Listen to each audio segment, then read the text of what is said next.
Hello and welcome back, Fantasy League of Ordinary Gentlemen. Week 1 is in the books. I mean, I just cannot believe it seems like it takes forever. 8 months go by, and then it's football time. Do all the prep. We get through the draft, and it just seems like even after we draft, it literally is a week, and then we're playing football. But that week seems like it's the longest week to see what our teams are going to do and what happens.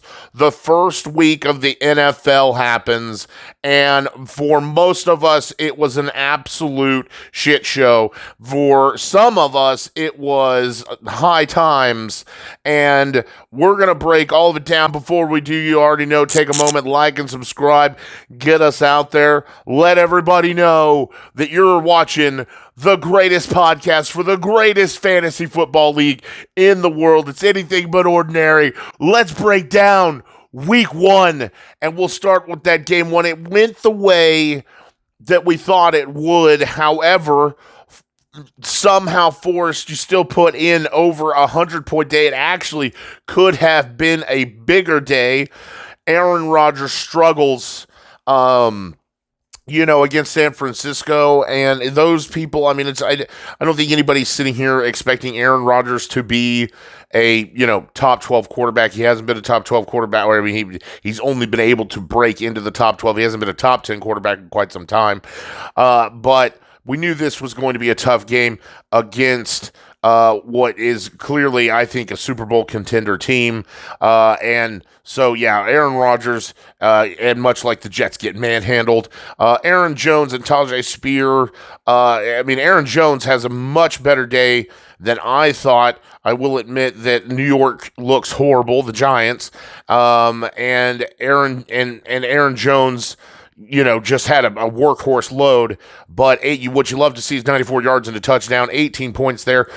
Clearly, Tony Pollard is the starting running back in, Tennessee. We were thought it was going to be a split there, but the load on carries clearly shows you how that is going to go.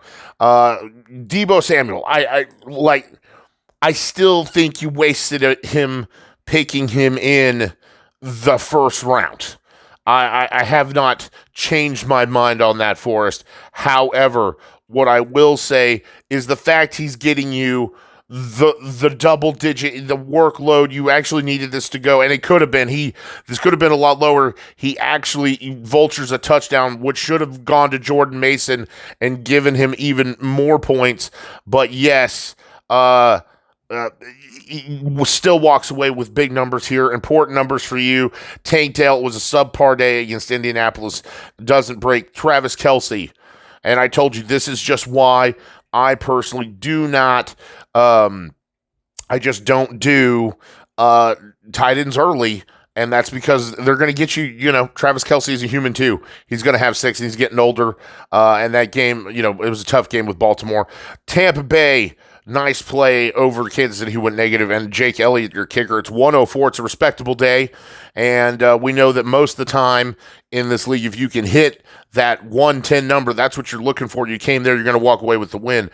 But it is another showing. It went the way it did at the end of last year with Jordan Payne walking away with this win, 31 points alone from Josh Allen.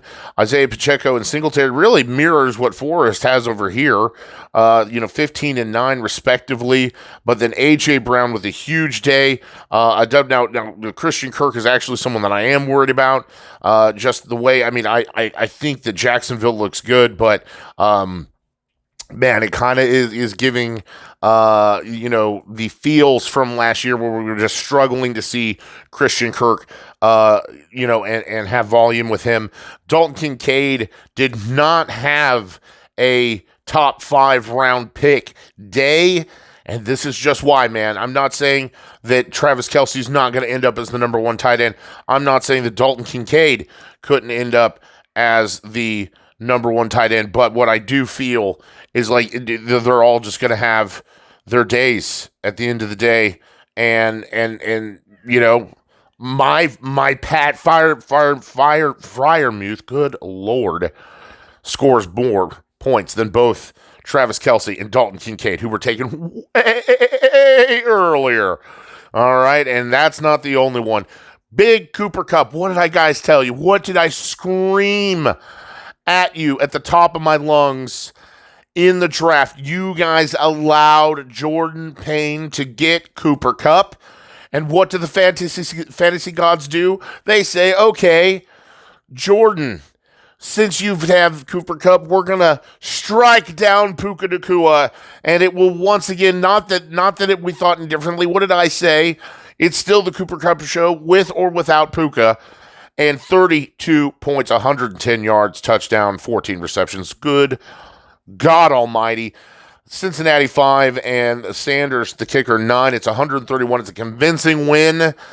And so, Forrest, I know you're going to look to bounce back in week 2. At least you're scoring over 100 points, which is more than some of us were able to put together.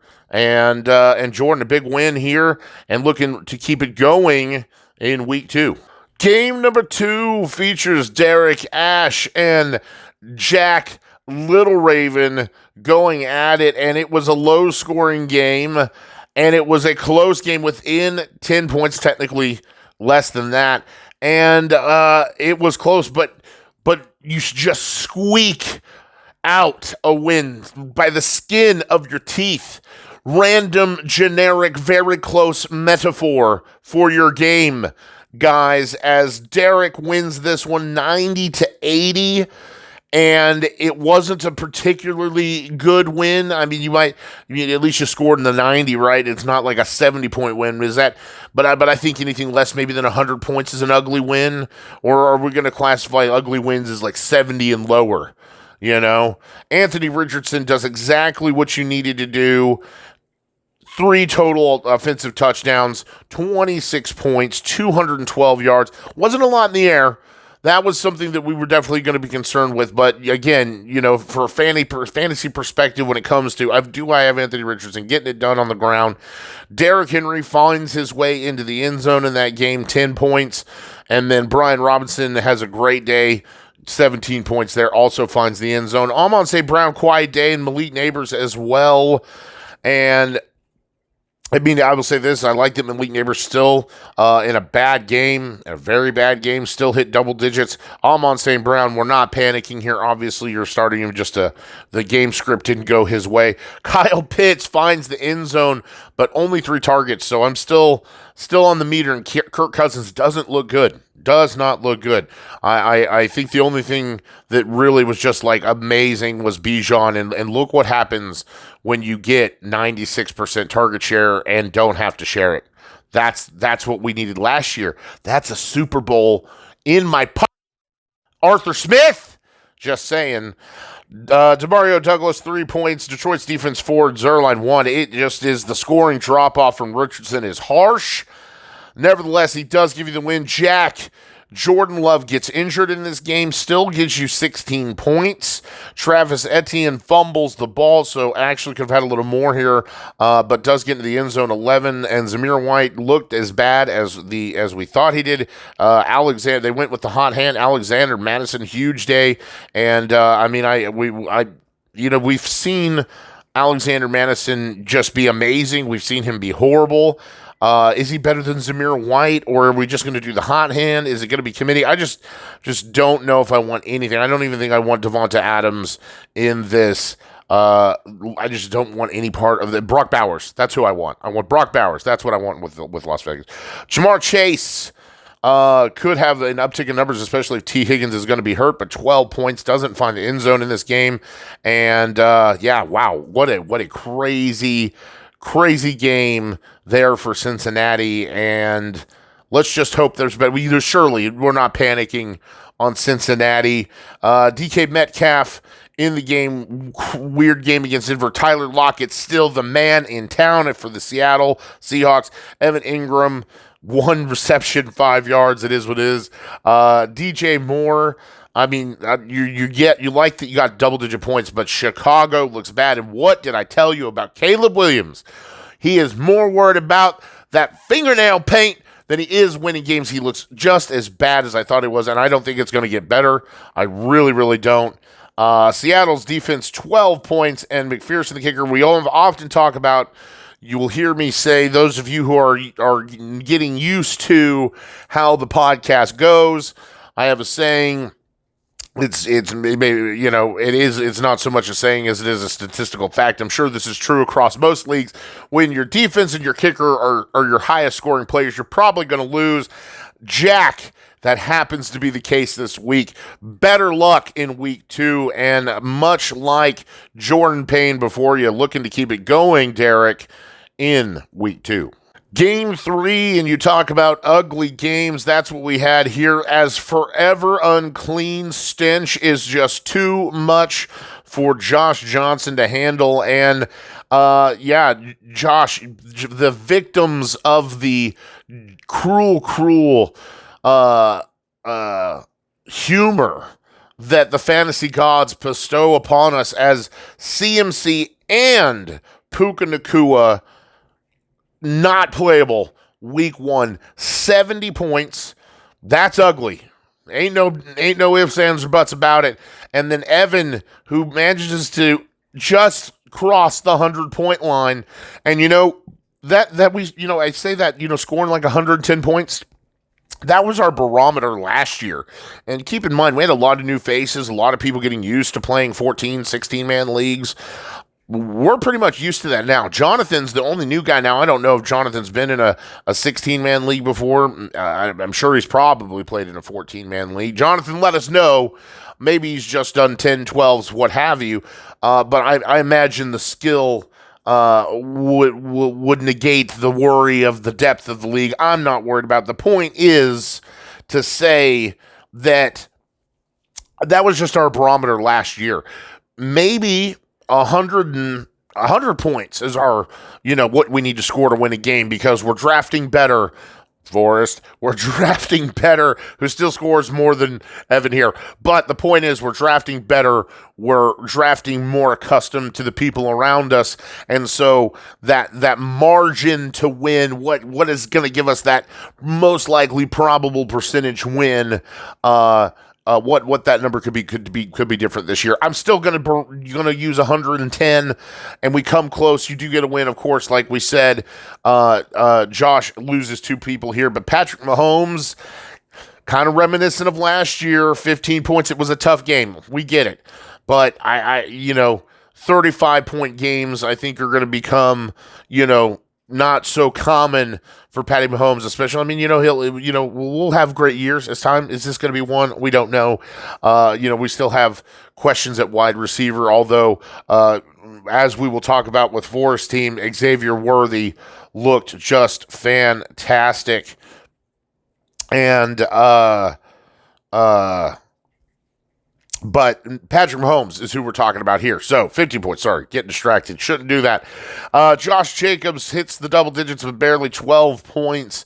And it was a tough game in that one, as it was mainly going through the air. And then, like we said, it just, Philadelphia or Green Bay kind of petered out there. Najee Harris, 8 points, only 70 yards. Justin Jefferson does find the end zone, 15 points there. And then Brandon Ayuk, Njoku, 4 and 8.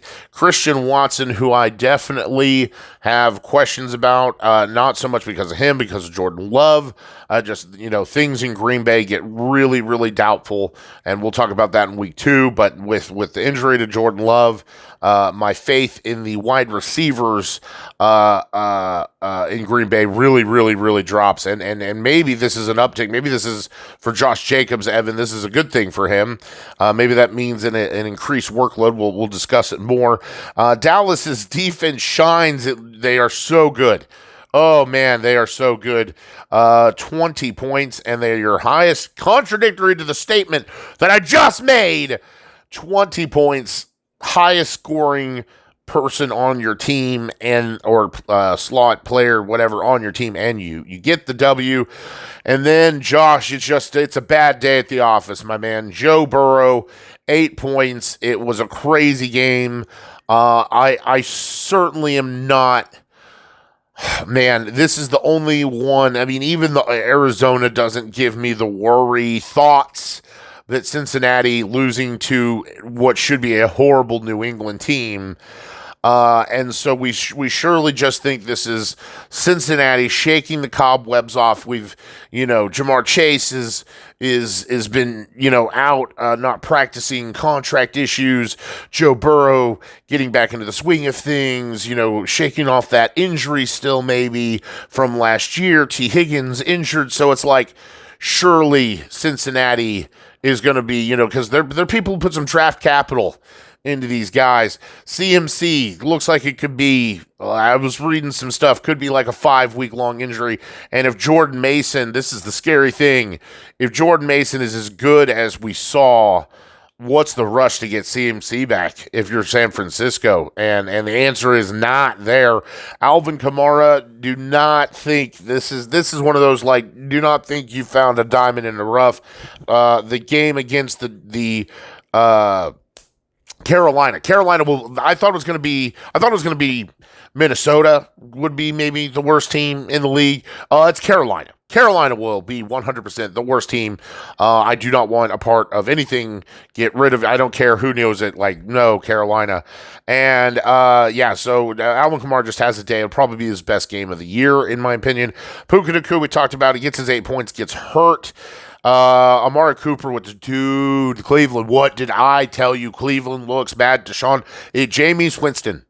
Jameis Winston needs to become quarterback tomorrow, and they need to. I guarantee you, if I knew Jameis Winston was the quarterback, I would have drafted Amari Cooper. And it complete changes. But dude, Deshaun Watson is a sham, and he has. His agent is the best agent, and only Cleveland could do this to themselves. I mean, truly. I mean, and look at Baker fly. And that's when we talk about Tampa Bay players. We'll get there in a moment. But, man, do I hope Baker and this Tampa Bay team are for real. We'll get there. Ferguson also gets injured and doesn't look like he'll be playing in week 2. Josh quickly... for those of you who are unaware, we have a team nickname, so to speak, for the team that ends up becoming injured the most, and that's the injured reserves is what we call it. And it's not just generally. I mean, you really have to earn it. And last year, Austin Allen became for the first time, injured reserves 3.0. So we've only given the designation out 3 times. And last year, Austin Allen, and maybe take heart, Josh, from this, that Austin loses player after player, week after week, and still wins a championship. Can you be injured reserves 4.0? It's too early. I'm not going to give you the designation. I will not curse mine own blood with that designation yet. But you're making a good argument week 1, my man. Deontay Johnson, I'm telling you, you just hope he has a. I know this, if you talk to mass groups of people telling wait for Deontay Johnson to have a great game and sell him high, that works, but I'm pretty much targeting my statements towards everyone in the league. So when I say wait for Deontay Johnson to have a good game and then sell high, everyone knows it's just a sham now. So I'm not going to tell you to wait until Deontay Johnson has a good game and sell him to the jackass that's not watching me talk or other podcasts talk about how bad Carolina is. Okay? Baltimore's defense 3, at least they went positive, and Kareem Barron, one of the highest, the second highest scoring, the only other player than Alvin Kamara to have double-digit points. And Josh, it's an ugly game, brother. It's a bad day at the office.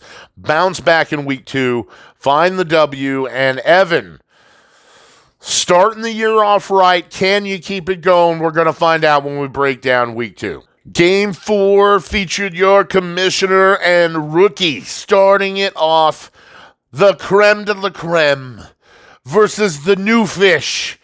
And new fish shows up in high fashion. I told you, I don't know if Jonathan, technically, sir, if you have participated in a 16, 18, 20-man league before, maybe a 14, maybe just 10, 12s. I'm not saying that you're normal, just have you ever? But he shows up in high fashion, 149 points. I managed to crest 100 because no one needed to score a touchdown for my team for some reason. It's fine. I'm not panicking. Kyler Murray, bad day at the office. It was even a worse day for his wide receivers. But how they were leading Buffalo and then end up losing that game, man, just crazy. Their defense is bad.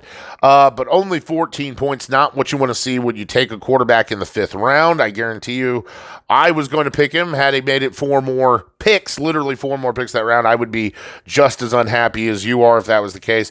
But we're not panicking. We're not panicking, Jonathan. Now that we're not playing each other, we're both not panicking on Arizona until the end of the year, and then, we just need all the points from Marvin Harrison somehow and not Kyler for you. We'll talk about that in another 13 weeks. Breece Hall, great day. Kenneth Walker, we said you had the single best running back core in the league, and you see what happens when it pays off. Running back value, this is where it's at. This is why it's important. And all the running backs hit double digits. It's fantastic. Breece Hall, Kenneth Walker, great points, 18 points each. Devonta Adams, talked about it, 10, doesn't look good. Rashee Rice, so fast, quick. He's not Tariq fast, but he is damn fast. And 17 points.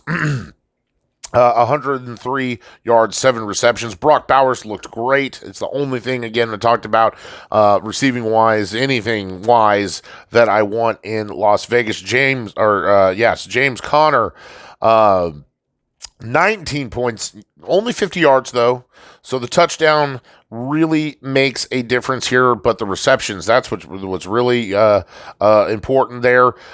Chicago's defense destroys Tennessee. The 2 touchdowns, especially the one at the end, Will Levis just jacks up Chicago's. They're just not, there's no way they're that good. Don't think that was Chicago. It was just how bad Tennessee is. Dicker the Kicker 12, it was an all-around destruction week 1. And the game script just wasn't there for me. Dak Prescott didn't need to do anything. It was the way this game started. I was just chomping at the bits for what I was going to get with Dak. And then it's like, nope, this, it's 20-3 and Cleveland is horrible, so yeah, hot garbage that is Cleveland. Jonathan Taylor finds the end zone. It's much the James Conner situation, except, I don't get the reception yards so much in this game, so just 10 points. And then Javonte Williams and that Denver Bronco, we look bad. Oh, man, we're going not Carolina bad, but still pretty bad. And I think that I may be benching Javonte Williams until I see more. I'm trying to quell the thoughts. I'm just trying to be like, okay, it's week 1. Everything's so wonky week 1. And you don't want to panic on any of your players. But if there is somebody on my team that I am like yellow, almost red on, and that's Javonte Williams. And it just looks that our offensive line looks atrocious, and Bo Nix is not ready. I think he will. I stand by what I say. I think Bo Nix, given time, but he is clearly not ready to put the weight of an NFL team on his shoulders and drive to success. We're not Caleb Stroud. We're not having a Caleb Stroud situation over here. Marvin Harrison Jr., bad day, 1 reception out of 3 targets for 4 yards. Disgusting. But on the play, literally, it was like on 90% on the field for every snap almost. It will come. It was a bad day. It was a bad day. It was a bad day. That's what I choose to believe for my rookie number 2 overall pick. Jalen Waddle scares me. Thought I was going to lose him for concussion protocol. Comes back, has a day. The Muth, like I said, gets more points than Travis Kelce and Dalton Kincaid. This is why, and I waited until the 9th round, 10th round, something way late. Devonta Smith, great day, just almost found the end zone. Just needed that extra little bit of touchdown there. Miami's defense holds strong against Jacksonville. And Moody, 6 for 6 field goals, 2 for 2 on extra points, 26 points to match that Chicago defense, but it's just not enough. Not enough to overcome the rookie who makes a big statement against the commish. But we get a rematch, and I'm so glad. I honestly, with 6, we go from the 16 to the 14, and the thing that I did like about 16 is you only played everybody once. There's actually one person you would not play, but the point is there's no double matchup that makes things really wonky when it comes to playoff seeding. Believe me, we're going to have some people complaining about where their seed is. If you're trying to sneak in, like, let me just tell you, I'll get to it in a minute, but if you're trying to sneak in because you play somebody an extra time, that head-to-head is it makes things fun, boys. Let me tell you. Not really. It sucks. But I'm glad I get the rematch this year because I will show you, rookie, what it really means. But congratulations on your week 1 win. Keep looking to keep it going in week 2, as I myself am going to look for that bounce back win next week, baby. Game 5 was one of the closer games, and it really wasn't all that close. It was a high-scoring game, 117 to 137, and Brock using the Dolphins' strategy of just speed and agility, and I'm going to draft everyone from a Dolphins team, kind of pays off. It kind of doesn't. There's a lot of interesting things to break down with this game because of that. Aaron Felch puts on a good old barn whooping against Brock, I will say that, and looks a little, how should I say, things could be a little deceiving here. Especially when we look at the Jordan Love situation for you and what that means for your flex play here, Aaron. But we'll go ahead. We'll start with Brock in this breakdown of all these Dolphins team, and it's like you score over the 110. There's our barometer. You think you're going to win this game. You score 117 points in any league, you should win. But then, womp, week 1 fantasy football, your opponent puts on an extra 20 points. Now, the interesting thing is when you draft 4 players from the same fucking team, you should lose. And you do lose. Nevertheless, if you look at it from a purely points fantasy driven, because that's what fantasy is, it's just numbers. Let me get numbers. You have 4 players who get you over 50 points, and that's fantastic. If you could average 10 points a player, generally speaking, you're probably going to win the game. And so the fact that you actually get a bonus 10, you have 4 players and they get over 50, it's like 53 points. Boom. Okay. That's awesome. It still sucks. And you see at the end of the day, dude, Tua has a great day, 18 points. Devon A-Chain does what he needs to do. It's mainly in the air, but, 23 points. Raheem Mostert does nothing. Pitiless little 4 points, not even, and then gets injured. And then Tyreek Hill has a, madman day. And again, so yes, points-wise, it's all there, but at the same time, you still lose the game. And I just wonder now you're having to replace Raheem Mostert and, does changing that up, does diversifying a little bit with that RB2 help turn into a W? I mean, I think between Tua and Devon A-Chain, who's also banged up. So I think you have Jalen Wright, who's also banged up. But this is what I'm talking about. You just so many eggs in one basket. I mean, it's crazy that you don't win this game, but then you still deserve to lose, and you lose. And maybe deserve is a bit much. It's just, again, all the eggs in one basket here. Keenan Allen looks as bad as he did in Hard Knocks. Trey McBride gets the 8 points. We like that. Oh man, what'd I tell you? Mike Evans. And finally, we can talk about Tampa Bay players. And man, did Tampa Bay look good? Did Baker look good? Not that I'm a Tampa Bay fan. I just, for the karma's sake, hope that this Tampa Bay team is for real. And I like to see Baker having success, of course, as an Oklahoma League, and most of us being Sooner fans. I know that is the case. Philly's defense zeroes out. So not that it would make a difference probably one way or the other. Bates, a kicker, 8. And then Aaron, it didn't matter. The cheese was too much. You poisoned the king with the cheese, and it was too much. You get the W against, the Dolphins. That's a scary lineup to have to go against. And Jalen Hurts throws 2 interceptions, 16 points. Could have had a 20-point day here. Kyron Williams looks great. Joe Mixon looks fantastic. I told you, great day. Great day there. And you can see, just between, you got 30 from those two alone. So what if Raheem Mostert was somebody else, Brock? That, there you go. Food for thought. Michael Pittman, who, this is what we were worried about. Go all the way back to the beginning of the game when I was talking about Anthony Richardson and the 212 yards. Well, there you go. Your number one wide receiver. And I think this is going to kind of be a thing with Pittman, you're going to have a couple double-digit performances, sure, but I think you're going to be good to get 10 or 12 points, and if that some days, and here was a day where you got 7. Ridley, oh, man, I think Will Levis is so much better than this.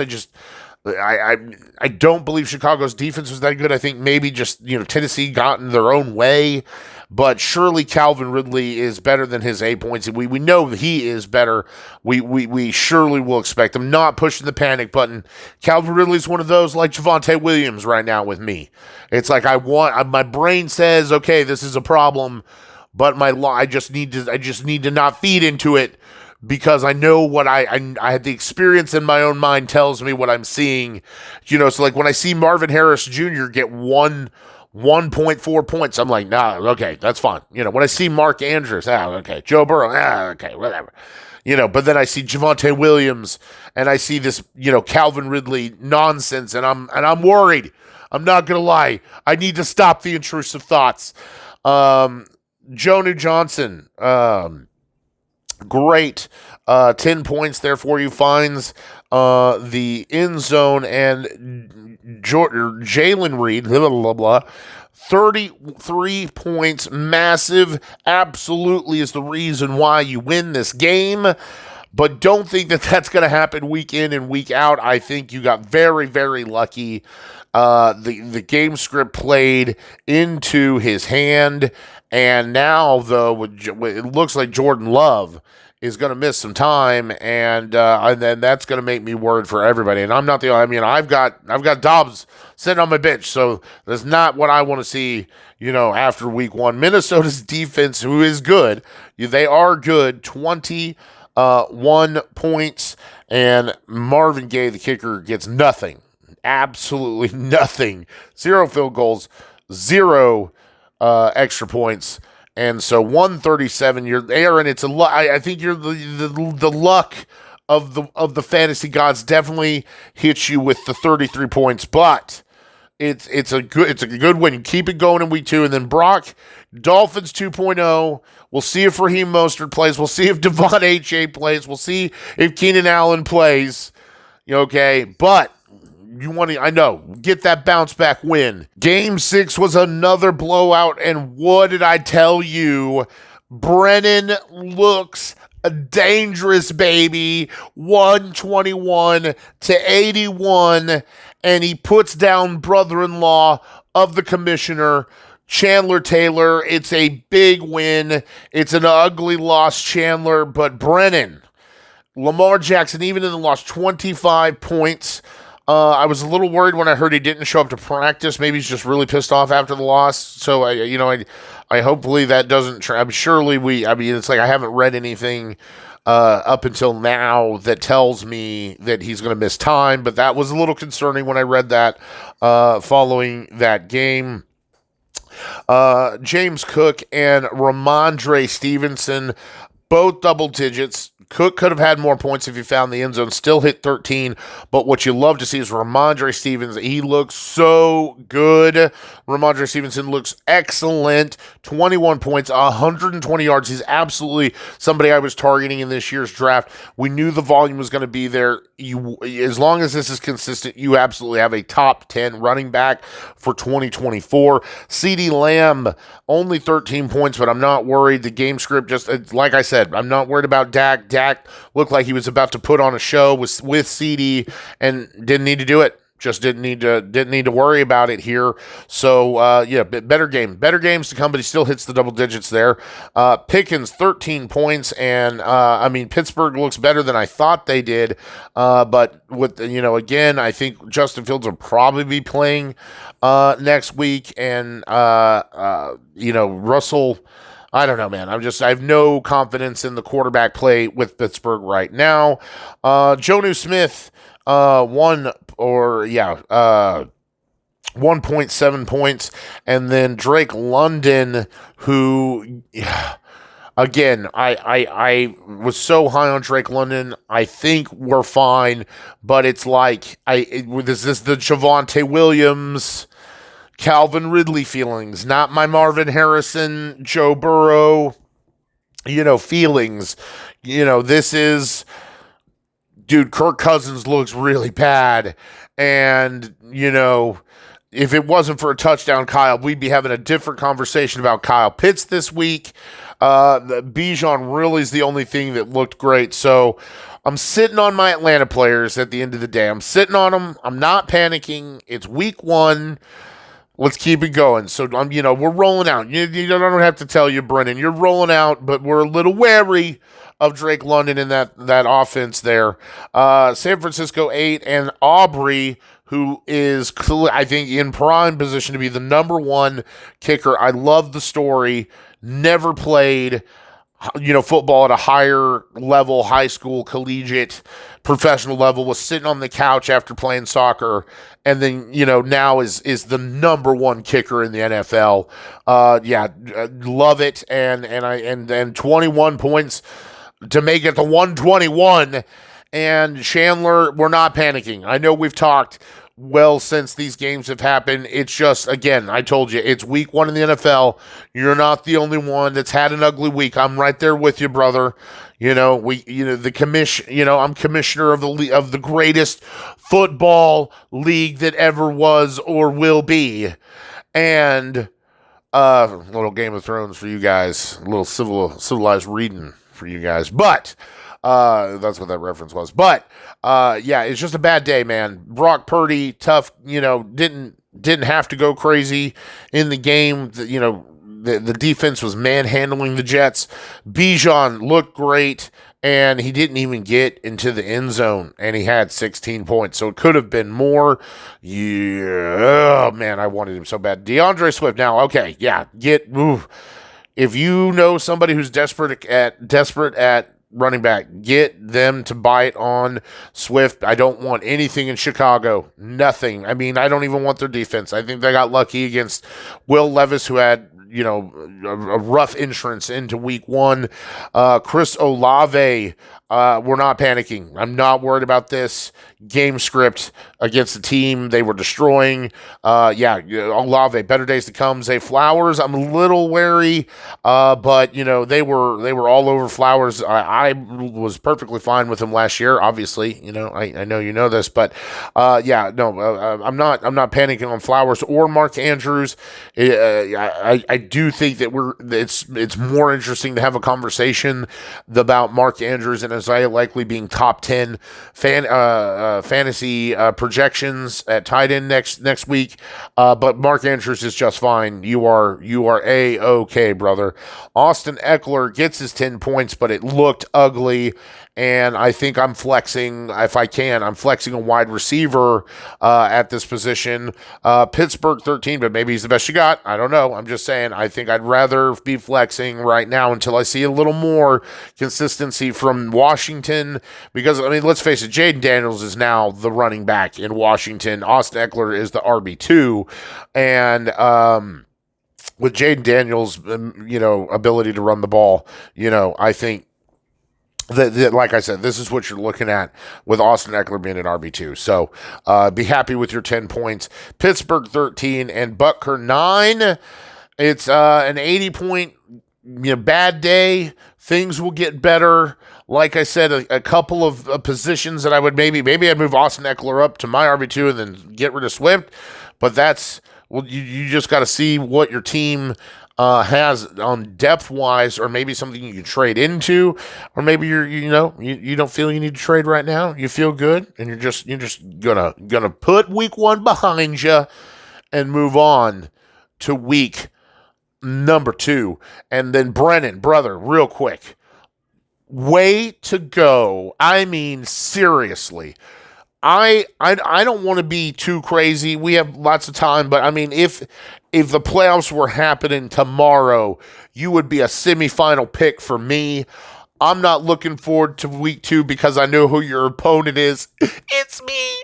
And brother, you look dangerous. Last year, you couldn't find your dick if an Ohio hooker had showed it to you. But this year, boy howdy, you got a hold of that thing and you know how to use it, and see if you can get the win against somebody. The old commission week 2. We'll talk about it here in a moment. And let's break down that game of the week. And it was a blowout. It really was never in question. But again, that's kind of what we have in week 1. None of the games were really that close. It was either I had a really lucky, great day, or I had a really shitty, ugly, bad day. And even at 112 points, it's not a bad day at the office. You're happy with the production. You're just not happy with the outcome.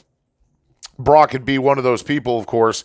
But in this game, Austin Allen destroying the co-commish, 146 to 112. And yeah, not close. CJ Stroud, 18 points. Forrest, this is your pick. This is your number 1 pick. You probably win this game. I mean, God knows what your make of your team would look like had you not done what you did.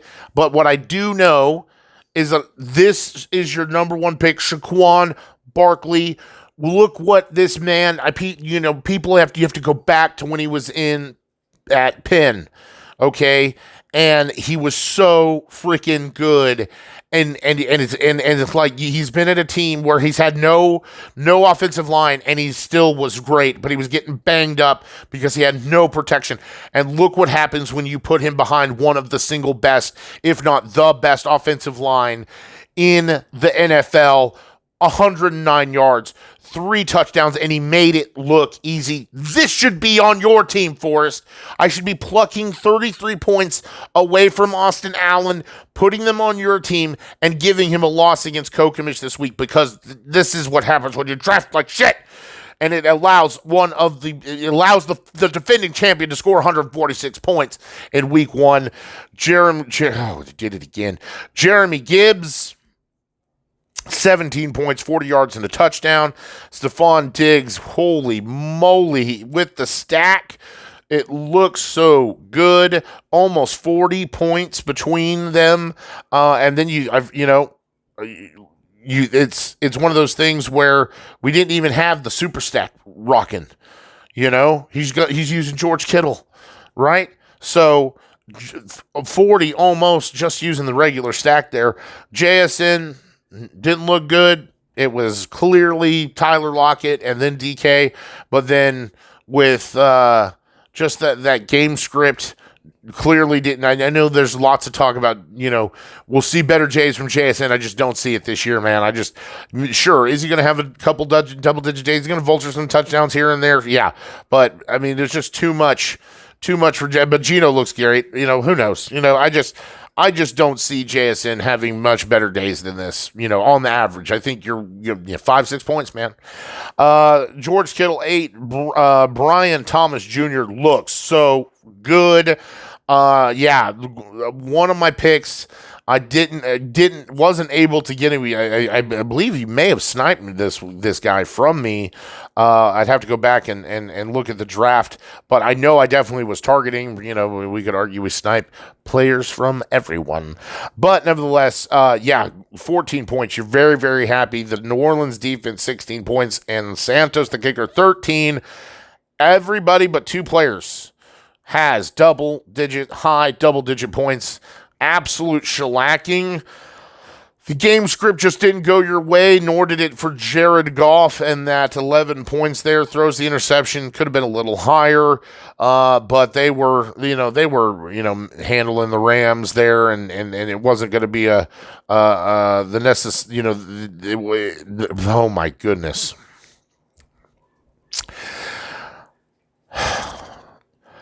The game script just didn't go your way, Mr. Grog, nor did it for Mr. Goff as he throws an interception, 217 yards. You know, we saw it. Amon St. Brown didn't have a great day. Simon Laporta only gets the 8 points, as you see with the stack there. You love that 6th-round pick. Definitely, I'm not that I'm disappointed in my Dak pick, you know, but David Montgomery sure looked just fantastic, picking right back up where he left off. Rashawn White, God Lord, I cannot talk today. Oh my Lord.